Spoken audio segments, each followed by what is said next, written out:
무인정계TV 송교수입니다. 오늘은 노노속의 리더십 12번째 시간으로 경영자는 수신이 경영보다 우선이다라는 제목으로 말씀을 드리도록 하겠습니다. 공자는 제 몸이 바르면 명령을 하지 않아도 사람들이 따를 것이지만 제 몸이 바르지 않는다면 명령을 하여도 사람들이 따르지 않는다 라고 말을 하였습니다.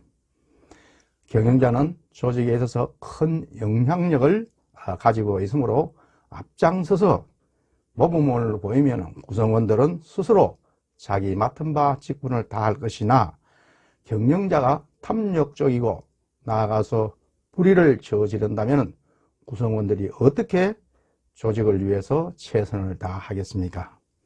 조직의 기강을 바로잡기 위해서는 우선 경영자가 자신을 먼저 다스리고 그 다음에 자제할 줄 알아야 됩니다. 그래서 경영을 하는 것보다는 경영자 자신의 수신이 먼저 되어야 진정한 조직의 발전도 기대할 수가 있는 것입니다. 다음은 논어에 나오는 말씀 몇 구절을 전달하도록 하겠습니다. 다음 논어 학위편에 나오는 말씀입니다. 학이 시습지 불역열화라. 또 유붕이 자원방년이 불어낙화라. 그런 말씀이 있죠. 여기서 학이 시습지 불역열화라는 말은 배우고 때때로 익히면 또한 기쁘지 아니한가 이런 말씀이 되겠죠. 흔히 사람들은 자기가 모르는 것을 새롭게 알 때가 가장 즐겁고 보람된다고 합니다. 그러기 위해서는 우리는 끊임없이 배움을 추구하고 있는 것이죠. 일반적으로 학문에는 세 가지 정도로 분류하여 이야기할 수 있다고 합니다. 먼저 지식이라는 게 있죠. 이 지식이라는 것은 이해력이라든지 기억력, 또 추리력, 나아가서 판단력, 이런 것들을 우리가 누구든지 노력만 하면 가능한 이런 것들을 우리가 지식이라고 이야기합니다. 또한 지혜라는 게 있죠. 이 지혜라는 것은 이러한 지식을 통해서 경험을 쌓고 사색과 반성을 통해 배어나오는 직관적이고도 인격적인 학문으로서 할수록 생활적이고 또 정신적으로나 또 인격적으로 성숙한 이러한 우리가 지식을 우리가 지혜라고 그렇게 이야기를 합니다. 마지막으로 득회라는 게 있죠. 이 득회라는 것은 학문의 깊이가 깊어질수록 쉽게 생각할 수 없는 소위 덕에 뿌리를 둔 덕의 표출로서 성현의 학문 이러한 것들을 우리가 덕회라고 이렇게 표현을 하고 있습니다. 오늘날 경영자들도 변화하는 환경에 적응하기 위해서는 항상 새로운 것을 배우고자 하는 이러한 자세가 상당히 중요하다고 생각이 되어집니다.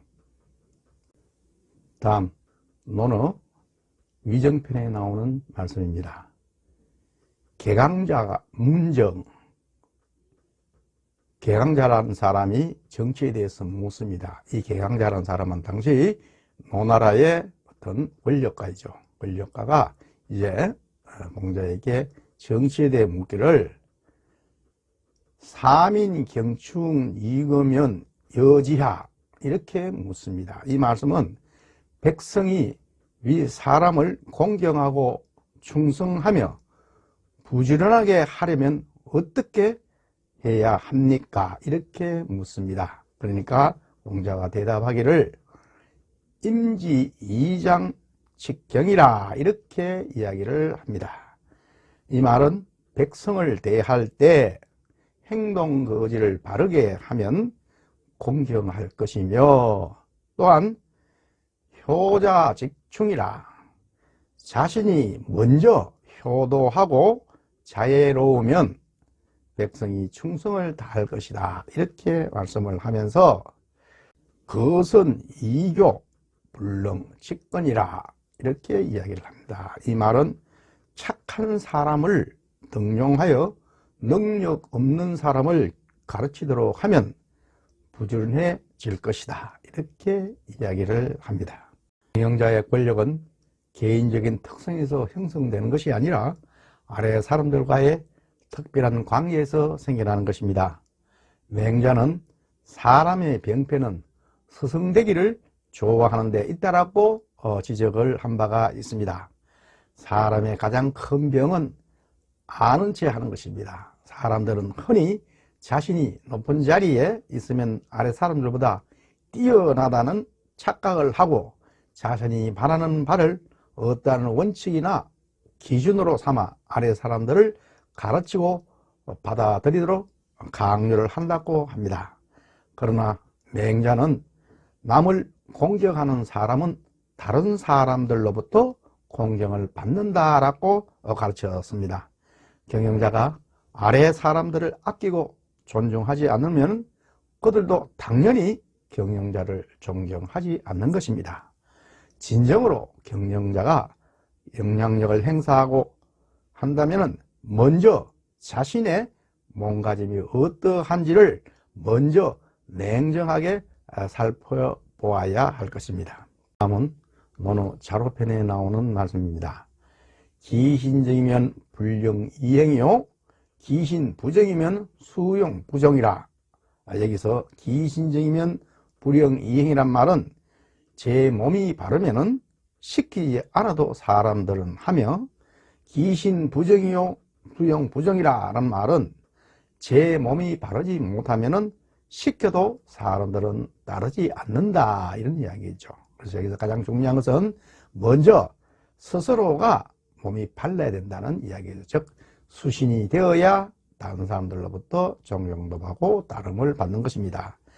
주자도 경물치지 성의정심 수신제가 치국평천하라는 말을 했습니다. 여기서 경물치지라는 것은 어떠한 사물이나 현상에 가까이 가서 그것을 알게 되고, 내가 또한 성의정심, 온 내가 성을 다해서 진실을 다해서 그렇게 하면은 마음이 발라진다, 즉 정심이 되는 거죠. 그게 바로 수신입니다. 수신을 하기 위해서는 이러한 경물치지 성의정심이 된 다음에 그 다음 수신이 되는 거죠. 이 수신을 한 다음에 제가 치국평천화를 한다, 이렇게 이야기를 하고 있습니다. 그래서 우리 지도자나 경영자들은 가장 먼저 우선이 바로 수신이 아닌가, 그렇게 보여집니다. 얼마 전 우리나라에서 큰 뉴스거리가 있었죠. 바로 삼성그룹의 이건희 회장의 별세 소식이었습니다. 이건희 회장은 1942년 대구에서 출생을 해서 어릴 때 대구, 부산, 마산, 심지어 일본에게까지 가서 초등학교를 무려 6군데나 전전하였다고 합니다. 자연스레 어릴 때 그런 환경에서 자랐기 때문에 성격도 외롭거나 또는 집에 대한 그리움 이런 것들이 작용을 해서 아마 조용한 성품으로 성장을 했던 걸로 보입니다. 따라서 친구들도 별로 없었겠죠. 그러다 보니까 자연스럽게 그가 관심을 가지는 일에는 몰두를 하는 그런 하나의 현상이 생기기도 했습니다. 일찍이 맹자는 하늘은 위대한 인물을 만들기 위해서 몸과 마음을 괴롭히고 당금질을 한다고 했습니다. 시련은 위대한 인물을 만들기 위한 하늘의 단련이라고 이런 표현을 했었죠. 이러한 당금질을 통해서 고통을 견디고 분발하는 마음과 또 참을성을 키우는 이는 생각이나 얼굴이나 또 음성에까지 그것이 드러난다고 그렇게 이야기를 합니다. 이러한 과정을 겪은 후에야 위대한 인물이 될 수 있다는 것이 맹자의 역경관이라고 그렇게 이야기를 하고 있습니다. 이건희 회장은 맏형 이맹희 씨와 또 둘째 이창희 씨는 일찍 자기들이 독립을 하는 바람에 아버지로부터 셋째 아들이지만은 부회장의 어떤 지목을 받으면서 후계자로 선정이 되었죠. 이후 아버지와 장인 홍진기 씨, 즉 중앙일보 사장에 의해 20년간 경영 수업을 받았다고 합니다. 평소에 말이 없고 또 다른 사람과 잘 어울리지 않아서 평소 집무실보다는 오히려 성지원, 즉 이병철 회장의 자택이죠. 성지원이나 자택에서 근무를 많이 했기 때문에 세간에서는 언둔의 황태자요 또 수도자적 제왕이다, 이렇게 이야기를 하면서 능력보다는 운이 좋아서 재벌 2세라는 그런 이야기들을 많이 듣기도 하였습니다. 1993년 소위 프랑크푸르트 선언을 통해서 마누라와 자식을 빼고 다 바꾸라는 이러한 자신의 목소리를 내면서 선택과 집중을 과시화하면서 삼성의 새로운 면모를 보이기 시작을 했습니다. 아버지 이병철 회장은 평생 수신제가 치국 평천하라는 이러한 인생관을 가지고 경영을 해왔습니다. 그래서 이병철 회장은 자신을 수신할 때 기업과 국가까지 바르게 설 수 있다고 봤던 것입니다. 이러한 것을 그 자식인 이건희 회장에게 정신적으로 많이 전수를 한 걸로 알려져 있습니다. 제가 여기서 말씀드리고자 하는 것은 이건희 회장의 어떤 경영 활동이나 업적을 말씀드리려고 하는 게 아니고 어떻게 오늘날 삼성이 이렇게 세계의 기업이 되었는가, 거기에는 분명 경영자의 어떤 경영 철학이라든지 또는 자세가 상당히 많이 반영되었다고 보여집니다. 그래서 무엇이 이건희 회장으로 하여금 그렇게 새로운 각오와 또 처신을 통해서 기업을 이루게 되었는가, 그 점에 대해서 제 나름대로 한번 생각을 해 보았습니다. 바로 이러한 어떤 의미에서 보면은 이병철 회장은 평소 그룹의 부회장이 된 아들 이건희에게 귀를 기울여라, 즉 경청을 강조했던 것입니다.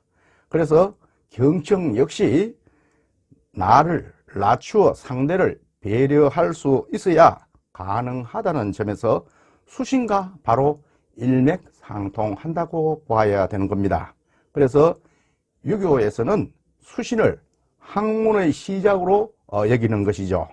오늘날 세계 1위 기업이 된 삼성은 바로 이건희 회장의 이러한 경청의 자세에서 나온 것이라고 그렇게 여겨집니다. 지도자라면 반드시 지녀야 할 덕목이 바로 경청이 아닌가 싶습니다. 이러한 경청은 묵묵히 듣고만 있는 것이 아니라 상대방의 마음을 열어 진실을 말하게 하고 바른 소리에 귀를 기울여 진실과 거짓이 어떤 것인가를 구별할 수 있는 그러한 것이 바로 경청의 자세라고 보여집니다. 평소 이건희 회장은 말과 행동은 20만 명의 삼성그룹 가족 물론이고 국민들에게까지 상당히 많은 영향을 미친 것도 사실입니다. 그렇기 때문에 그 누구보다도 귀가 항상 열려 있어야 했으며 또한 행동 신중하고 조심했어야 했습니다. 따라서 항상 말은 어눌하게 하고 행동은 민첩하게 할 것을 스스로에게 다짐을 하며 살한 걸로 보여집니다. 소위 논어에서 이야기하는 누런이 민행을 실행했던 것이죠. 여기서 진정한 경청이란 공자의 사무, 즉 자기의 견해가 없고 또 반드시 무엇을 해야 된다는 것도 없고 또 고집을 세우지도 않으며 또 아집도 없어 상대방이 스스로 마음을 열고 말할 수 있게 유도하는 것이라고 할 수 있습니다. 특히 윗사람의 경청은 상대방의 마음을 녹여 모두가 하나 되는 효과를 가져오는 겁니다.